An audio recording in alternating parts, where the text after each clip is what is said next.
Intercepts from a graph. Okay, so what we want to do is we want to find the x and y intercepts. So we want to go find the x and y intercepts on the graph. So when you're working with the x-intercept, so when you're working, actually let's say with the y-intercept first, you only want the number for the y. So we only want a number for the y. So what we want to do is we want to turn the x off. Now, if we want to find the x-intercept, then we only want a number for the x. That means you want to turn the y off. Now, when we turn the y off here, we should get a number for the y-intercept, and we get a number for the x-intercept. Now, another way of looking at this also is looking at the point now for y. So what is our number for y here? So we go to the y-axis and we see that we have 0.4 or 0.4. And notice that when we come down from this, when we go straight down, we come right at 0. So this is the y-intercept. So the y-intercept, we have 0.4 or 0.4. And notice if we go straight down, there's a 0. There's a 0 right there. Now, if we were going to do the x-intercept, here's the x. Where does the line touch the x-intercept? Well, it touches it right there. It's between 0.2 and 0.4, so that would be 0.3. Now notice the y itself would be 0 because we're not leaving the x-axis. We're staying where we're at. So we don't go up, we don't go down, so that's 0 movement. But another way of thinking about it is that if you have this x-intercept, or actually this y-intercept, you only want a number for the y. So that means the other number, the x, you're going to turn that off. Now when I go to the x-intercept, I only want a number for the x, and that means I'm going to turn the y off because I only want a number for the x. So notice the y-intercept, there's a number for the y, and there's a 0 for the x. When I say the x-intercept, there's a number for the x, but there's no number shown for the y, so we just leave that as 0. So let's go ahead and type this in. So let's go 0. This was 0.4. The x-intercept was 0.3, followed by a 0. Okay, next question. Again, we got the x-intercept on top. So if we're going to go to the x-intercept, okay, I'm going to make my parentheses here. So on the x-intercept, I want a number for the x here, but I want the y to be 0 because remember it goes x then y.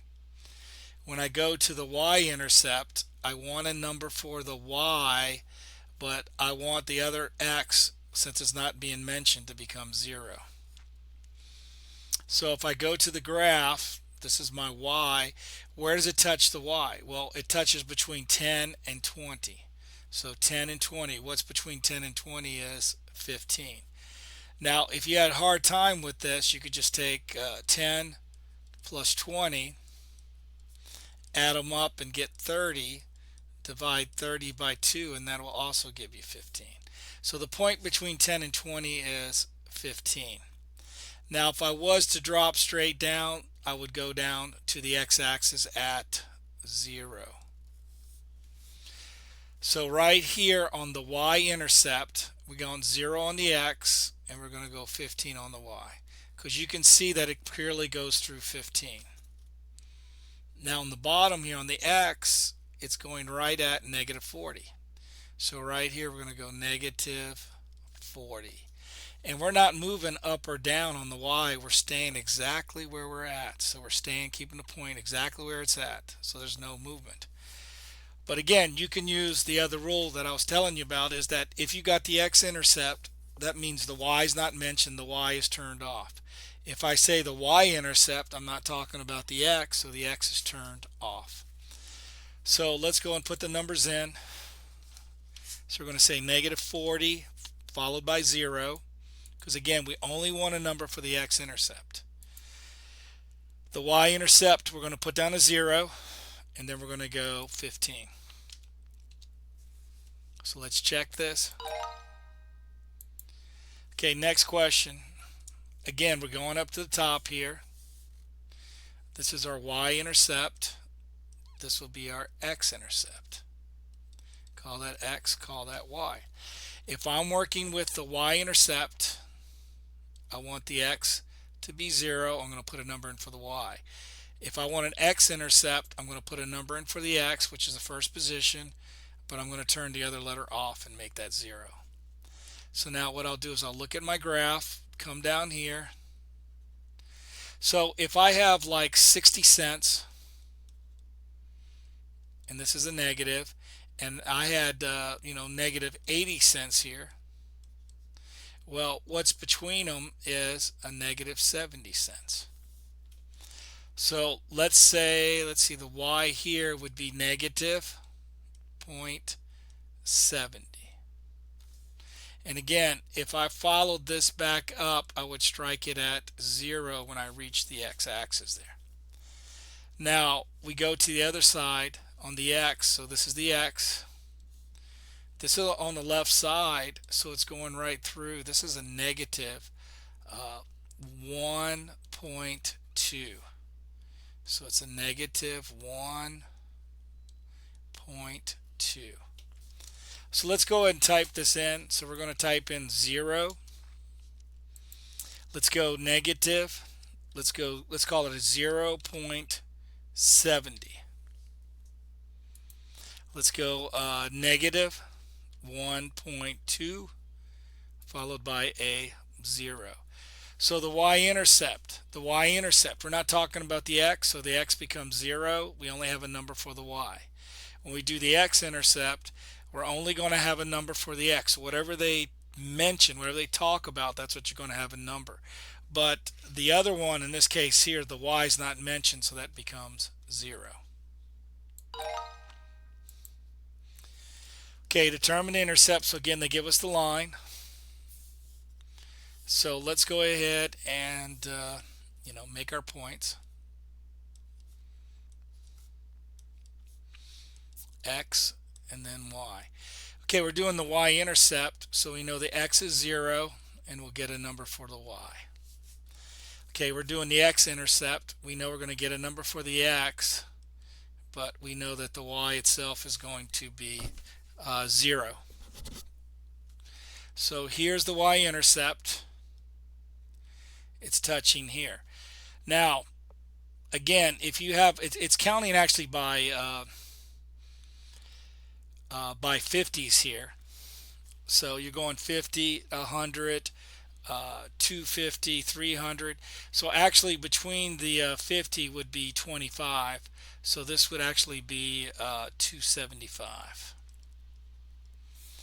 But if you had a hard time with that, you could take the two numbers that are around the points, 300 plus the 250, and divide this by 2. Add them up and divide by 2. So right here you're going to get 550. And 550 divided by 2 is 275. So if you have a hard time seeing what the number is, you take the 2 points that you do see, which is the 300 and 250, add them up, divide by 2, and that's 275. So the y-intercept is 275. So 275. If I was to drop down here, that would be 0 for the x. But again, if you remember the rule that I gave you for this, that if you have, whatever you're looking for, in this case here, we're looking for the y-intercept. So if we're looking for the y-intercept, we're not talking about the x, so we know the x itself would be 0. So in this case here, we're only writing a number in, which is 275 for the y. Okay, now we're going to do the x-intercept. So we look here.